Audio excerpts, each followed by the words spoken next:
Hello students, commerce जनता party में आपका स्वागत है।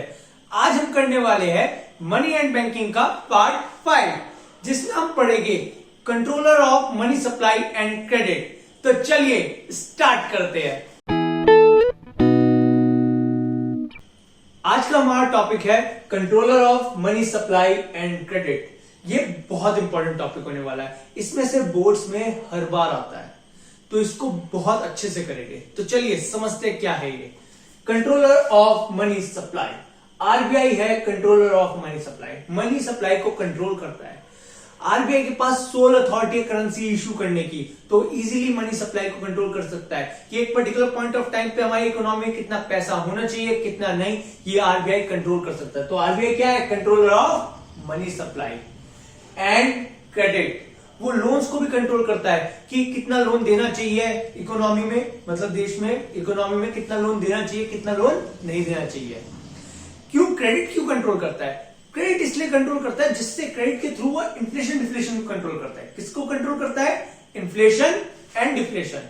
अब आप कहेंगे सर इन्फ्लेशन क्या है, डिफ्लेशन क्या है? इन्फ्लेशन होती है महंगाई, डिफ्लेशन क्या होता है? मंदी। इन्फ्लेशन क्या है? महंगाई, डिफ्लेशन क्या है? मंदी। तो क्रेडिट कंट्रोल के थ्रू वो इन्फ्लेशन डिफ्लेशन को भी कंट्रोल करता है। तो सिंपल टॉपिक है controller of money supply. RBI he decide करता है पर एक पर्टिकुलर पॉइंट ऑफ टाइम पे मेरी इकोनॉमी में कितना पैसा रहेगा, लोगों को कितना लोन मिलेगा, कितना लोन नहीं मिलेगा, क्या रेट रहेगा, सब डिसाइड करता है। तो controller of money supply and credit करने के लिए आरबीआई दो इंस्ट्रूमेंट्स का यूज करता है। कितने इंस्ट्रूमेंट्स का यूज करता है? 2। Number 1 quantitative instrument, number 2 qualitative instruments.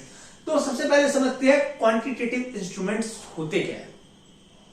For example RBI चाहता है हमारी इकोनॉमी में रहे 100 करोड़ रुपीस। कितने रुपए रहे? 100 करोड़ रुपीस। अब हमारी इकोनॉमी में मान लीजिए हो रहे हैं इस वक्त 90 करोड़ रुपीस।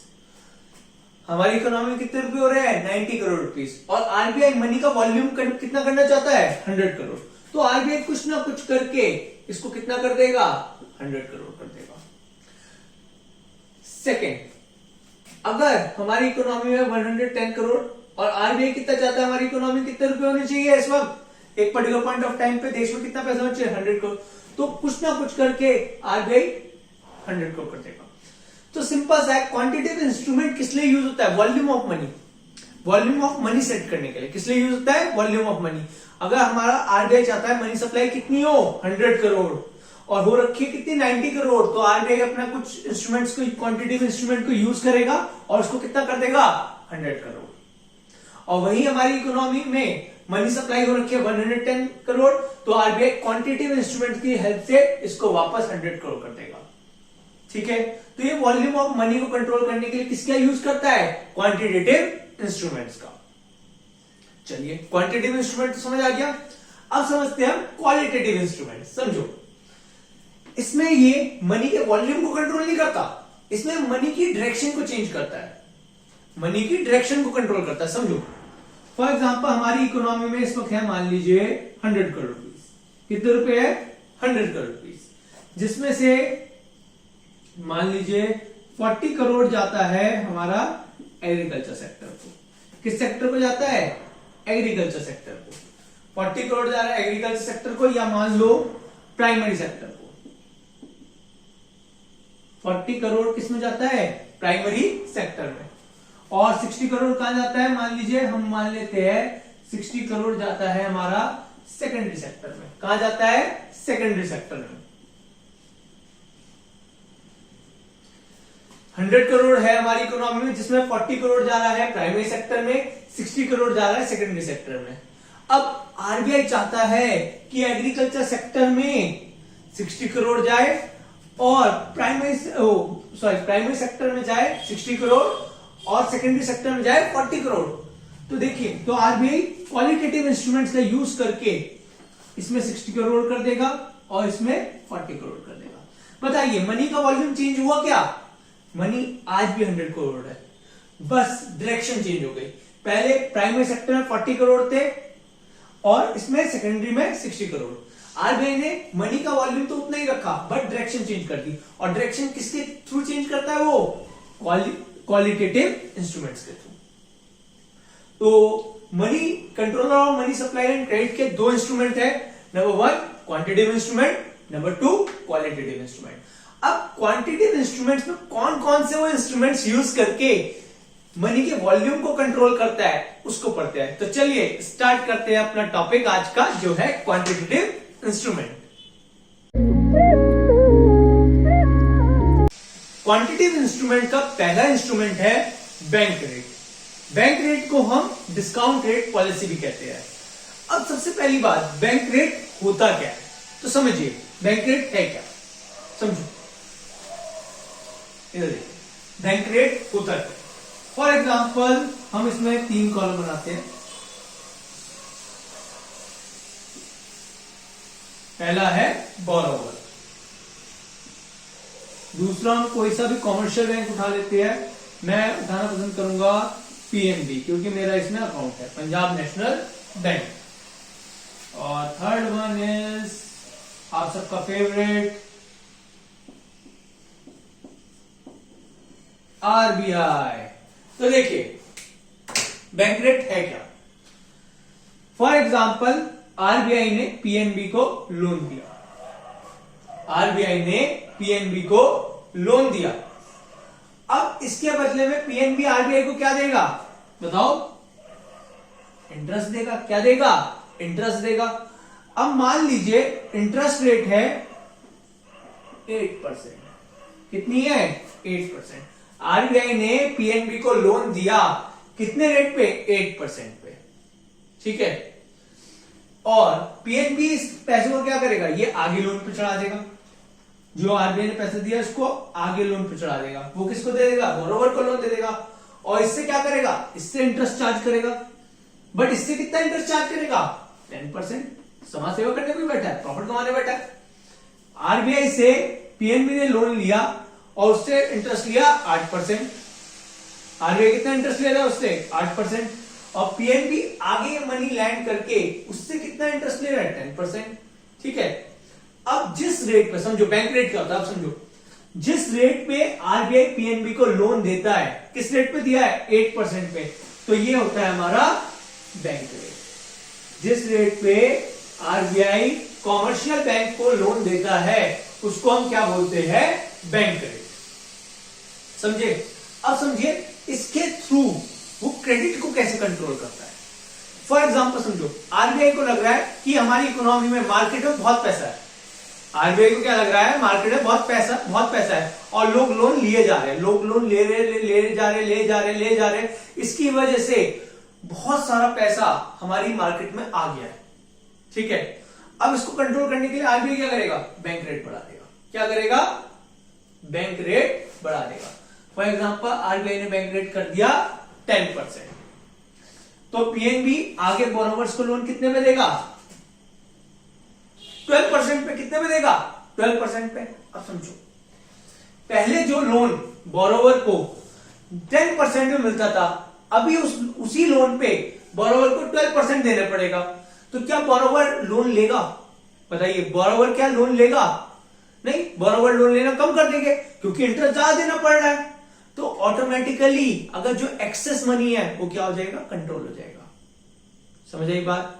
और उसी तरह अगर आरबीआई को लगता है कि मार्केट में पैसा बहुत कम है, लोगों के पास पैसा ही नहीं है, तो आरबीआई क्या करेगा, बैंक रेट कम कर देगा। मान लो आरबीआई ने क्या कर दिया, बैंक रेट 6% कर दिया। कितना कर दिया, 6% कर दिया। अब ये कितने में लोन देगा, मान लो ये देगा 8% पे।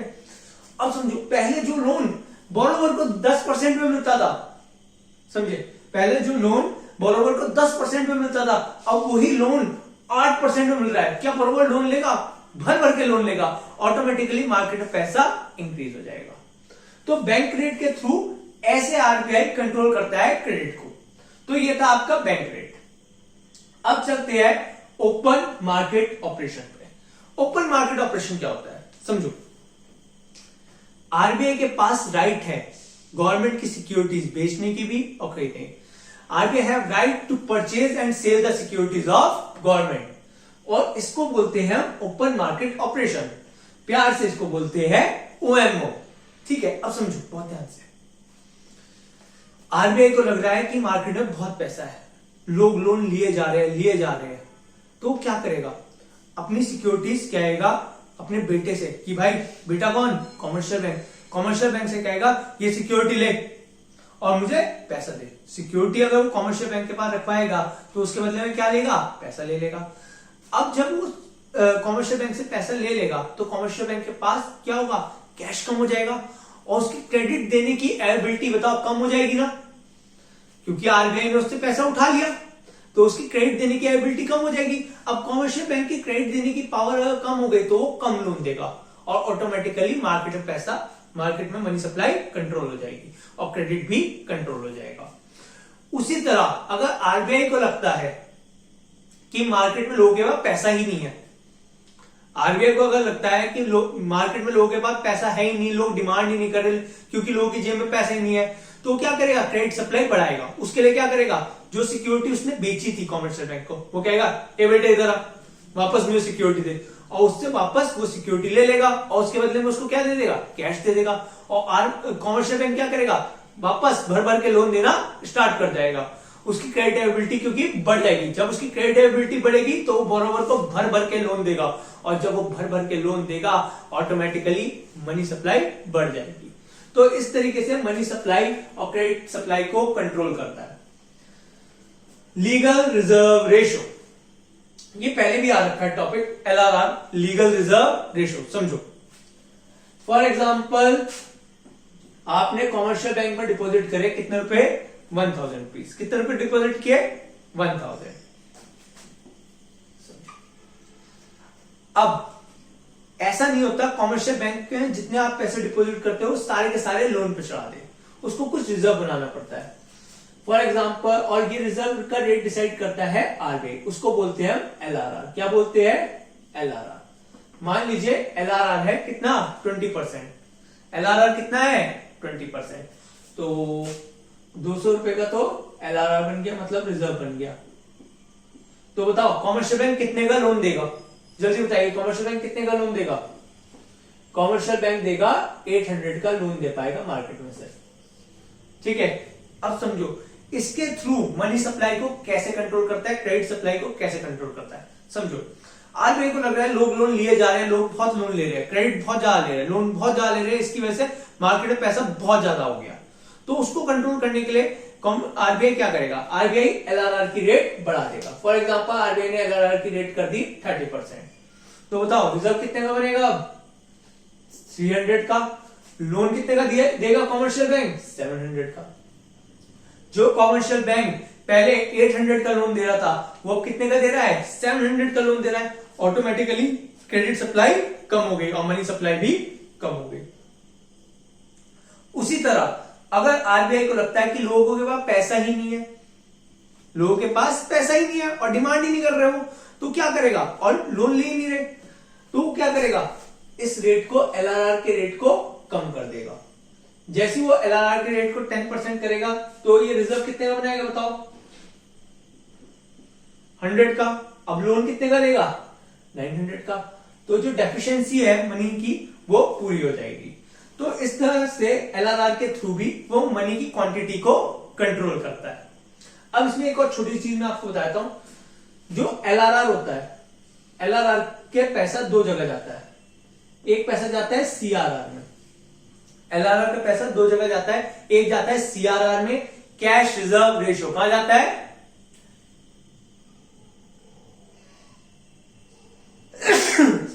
सॉरी, एक पैसा जाता है सीआरआर में और पैसा कहां जाता है, एसएलआर में। अब सीआरआर क्या है, एसएलआर क्या है, समझो।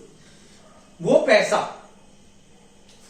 जो कॉमर्शियल बैंक आरबीआई के पास एज अ रिजर्व रखवाता है उसको हम बोलते हैं सीआरआर, कैश रिजर्व रेशियो। उसको क्या बोलते हैं, सीआरआर, कैश रिजर्व रेशियो।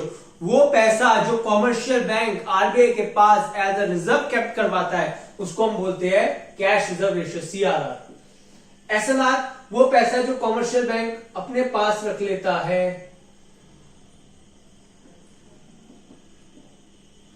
वो पैसा जो कॉमर्शियल बैंक अपने पास रख लेता है अपनी फाइनेंशियल रिक्वायरमेंट पूरी करने के लिए, उसको हम बोलते हैं एसएलआर, स्टैट्यूटरी लिक्विडिटी रेशियो। तो ये छोटा टॉपिक था क्वांटिटेटिव इंस्ट्रूमेंट का, होप सो आपको समझ आ गया होगा। बहुत इंपॉर्टेंट है, स्पेशली बैंक रेट और ओपन मार्केट ऑपरेशन। वैसे तो एलआरआर भी बहुत इंपॉर्टेंट है, बट ये दो ज्यादा इंपॉर्टेंट है। तो इस टॉपिक को अच्छे से करें। क्वांटिटेटिव इंस्ट्रूमेंट मेरे अकॉर्डिंग बोर्ड्स में आने वाला है, तो प्लीज इसको अच्छे से कर ले। अब चलते हैं अपने नेक्स्ट टॉपिक की तरफ, जो है क्वालिटेटिव इंस्ट्रूमेंट्स।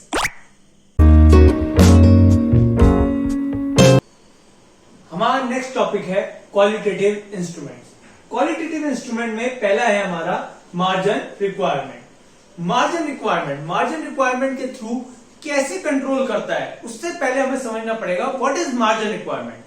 मार्जिन रिक्वायरमेंट होता क्या है, देखिए फॉर एग्जांपल एक बिल्डिंग है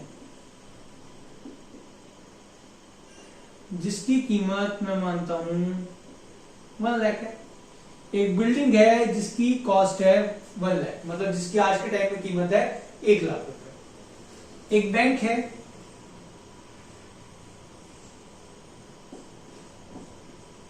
पीएनबी। एक बैंक कौन सा है हमारा, पीएनबी, पंजाब नेशनल बैंक। अब आप इस बिल्डिंग के पेपर लेके पंजाब नेशनल बैंक गए और आपने यहां पर जमा करवा दिया। समझो 1 लाख की बिल्डिंग के पेपर जमा करवाए, इसके बदले में पंजाब नेशनल बैंक ने आपको लोन दिया 80,000 का। कितने का, 80,000 का। आपने सिक्योरिटी कितने रुपए की डिपॉजिट करवाई, 1 लाख की, और आपको लोन कितने का मिला, 80,000 का। तो 20,000 क्या हो गया, बताओ जल्दी। 20,000 क्या हो गया, मार्जिन रिक्वायरमेंट। 20,000 क्या हो गया, मार्जिन रिक्वायरमेंट। अब समझो इसके थ्रू कैसे कंट्रोल करता है, credit control. For example RBI को लग रहा है कि ये पर्टिकुलर सेक्टर बहुत पैसे ले रहा है, ठीक है, तो उसका मार्जिन इंक्रीज कर देगा। कैसे, फॉर एग्जांपल आरबीआई को लग रहा है कि लोन बहुत ले जा रहा है, ले रहे हैं लोग, बहुत ज्यादा लोन ले रहे हैं, ये पर्टिकुलर सेक्टर बहुत ज्यादा लोन ले रहा है, तो क्या करेगा आरबीआई, मार्जिन कितना कर देगा, 40,000 कर दिया।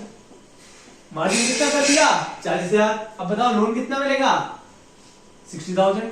अब लोन कितना मिलेगा, बस 60,000। तो ऑटोमेटिकली कंट्रोल हो जाएगा। और अगर आरबीआई को लगता है कि ये पर्टिकुलर सेक्टर लोन ले ही नहीं रहा, डिमांड ही नहीं कर रहा, तो क्या करेगा, देखिए, तो ये डिक्रीज कर देगा। पहले 20,000 था, अब 10,000 है। बताओ लोन कितने का देगा, 90,000 का। अब पहले समझो, पहले 1 लाख की बिल्डिंग रखवाते थे और लोन मिलता था 80,000। अब उसी 1 लाख की बिल्डिंग पे लोन कितना मिल रहा है, 90,000। तो दबा के लोग लोन लेंगे, लोग ज्यादा लोन लेंगे। तो ये है आपका मार्जिन रिक्वायरमेंट। सिंपल सा है, समझ आ गया होगा मार्जिन रिक्वायरमेंट। अब समझो मॉरल सुज़ाइन क्या होता है। मॉरल सुज़ाइन में आरबीआई कॉमर्शियल बैंक को एडवाइस करता है। अगर आरबीआई को लगता है मार्केट में बहुत ज्यादा पैसा हो रहा है, तो आरबीआई को कॉमर्शियल बैंक को एडवाइस करता है कि भाई इस पर्टिकुलर सेक्टर को लोन मत दो। क्या करता है, सिर्फ एडवाइस करता है, समझाता है, ठीक है, इसमें वो एडवाइस करता है। और कभी उसको लगता है कि मार्केट में पैसा नहीं है, तो आरबीआई को एडवाइस करता है ज्यादा से ज्यादा पैसा दो, ज्यादा से ज्यादा लोन दो। तो मॉरल सुज़ाइन में क्या करता है, आरबीआई सिर्फ एडवाइस करता है। मॉरल सुज़ाइन भी बोलते हैं कुछ लोग, मॉरल सुज़ाइन भी बोलते हैं, बट मुझे मॉरल सुज़ाइन बोलना ज्यादा अच्छा लगता है। बट आप मॉरल सुज़ाइन बोलोगे तो ज्यादा अच्छा लगेगा, ठीक है। Third, selective credit control. इसको समझो, तुम्हारे पापा बोलते हैं तुम्हें कि बेटा पढ़ ले, बेटा पढ़ ले, तो क्या कर रहे हैं, अच्छा रहेगा, तो क्या कर रहे हैं, एडवाइस कर रहे हैं। तो आरबीआई भी जब एडवाइस करता है तो उसको तो क्या बोलते हैं, मॉरल सुज़ाइन। क्या बोलते हैं, मॉरल सुज़ाइन। और अगर तुम्हारे पापा बोले कि बेटा अगर तू पढ़ा नहीं ना तो तेरी हड्डी तोड़ दूंगा, तेरी पिटाई होगी बड़े करके, तो उसको बोलेंगे सिलेक्टिव क्रेडिट कंट्रोल। अगर आरबीआई हार्ड स्ट्रिक्ट मतलब स्ट्रिक्ट एक्शंस लेने लग जाए, पेनल्टी लगाने लग जाए, और अपने कॉमर्शियल बैंक के साथ स्ट्रिक्ट एक्शंस ले कि मतलब पेनल्टी लगेगी अगर ज्यादा लोन दिया, और स्ट्रिक्ट एक्शंस ले रहा है, तो वो क्या है, सिलेक्टिव क्रेडिट कंट्रोल। मॉरल सुज़ाइन में सिर्फ एडवाइस कर रहा है बेटा पढ़ ले, सिलेक्टिव क्रेडिट कंट्रोल में पढ़ ले वरना बस तुझे पता ही है, ठीक है। तो ये था आपका सिलेक्टिव क्रेडिट कंट्रोल। तो ये थे आपके क्वालिटेटिव इंस्ट्रूमेंट। होप सो आपको समझ आए होंगे, अच्छे लगे होंगे। और अगर मेरी वीडियो अच्छी लगे तो प्लीज वीडियो को लाइक कर दो, चैनल को सब्सक्राइब कर दो, और कोई भी अगर इकोनॉमिक्स, अकाउंट्स, बिजनेस से रिलेटेड प्रॉब्लम है तो मेरी इंस्टाग्राम आईडी पे डीएम करो, मैं आपके डीएम का रिप्लाई बैक जरूर करूंगा। तब तक के लिए चलते हैं।